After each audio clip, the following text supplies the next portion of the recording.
Hello quilters, welcome to month 6 of our Let's Get Started Quilting in the free motion segment.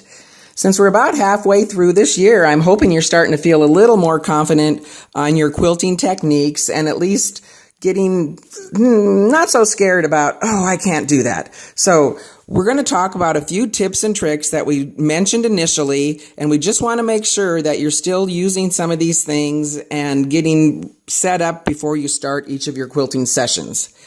So in our packets, we actually gave you batting. That's needle punch batting. It's warm and natural cotton batting. And like many brands, with the needle punching, there's actually little holes on the top side of the bat, and the back side of the bat feels a little bit fluffy.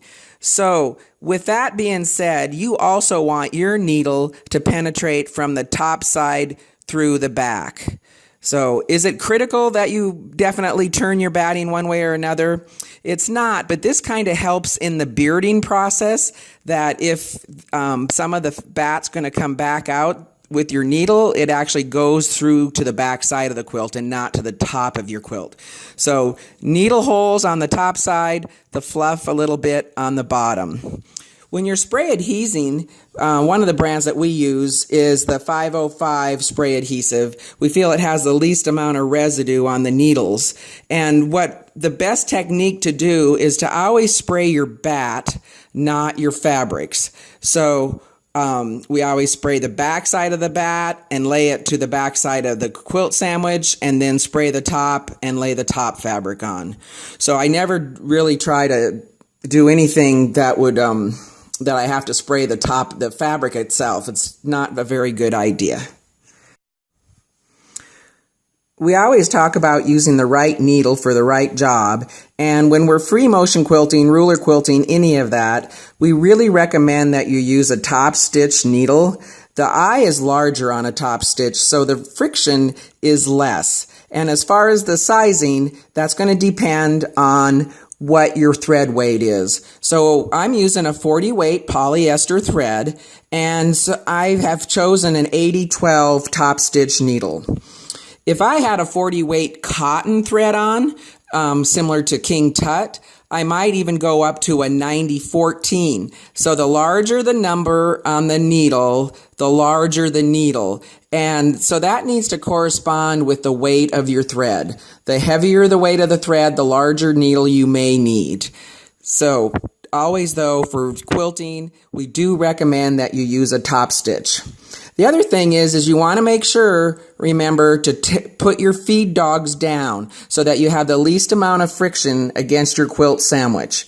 And if you use a hopping foot with a spring load in it, you'll also get a better reaction with your free motion quilting. We have a few people trying, now that the months have gone by, that they're actually using their ruler foot to free motion quilt with, and it doesn't hop. So it may hang up a little bit when you actually get to, let's say, a quilt and you have a lot of different seams. You may find that that may hang up a little bit, but you know what? I think it's all what we get used to, what we find works for each of us. So just don't be afraid to try a few different feet. Spring-loaded ones are definitely meant for free motion quilting, but it's not to say that you can't use your ruler foot. So give it a try. It keeps you from having to change feet back and forth when you do both on a project. The next tip to talk about is tensions. So I'm off to the side of my sandwich, and I'm going to actually check my tensions just by doing some straight stitches to see if my bobbin and top are meeting in the middle, actually meeting in the bat. That's where we want them to meet. So remember, always bring your bobbin thread up, and I have actually chosen a contrasting thread just to show you the difference in the tensions as we go. So I have a black bobbin thread and the tealy turquoisey top thread. So I'm just going to stitch along a straight line. And you can actually see, hopefully, that there's actually black bobbin thread coming up to the top. So, what does that mean? My top is too strong. It's pulling up the bobbin. So I need to loosen my top or take my tension down. So I had started at a 5. I'm going to go down, not by a lot, but I'll go down to about a 4. And let's see if that straightens out that situation. The other thing is, and depending on the speed that I'm moving along, the stitches will be bigger or smaller. So that's where we have to judge our hand speed along with the speed of our machine to get the stitch length that we want. So I still have little black specks.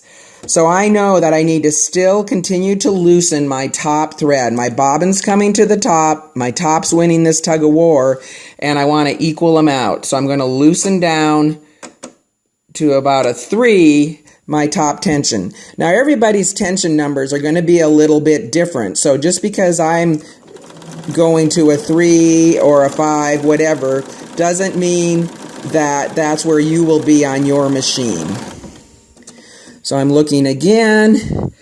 The bobbin is getting much less.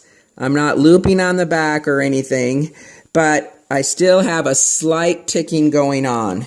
So I actually do know from previous quilting days that I go down to about a 2.5 and I seem to get where I like to be.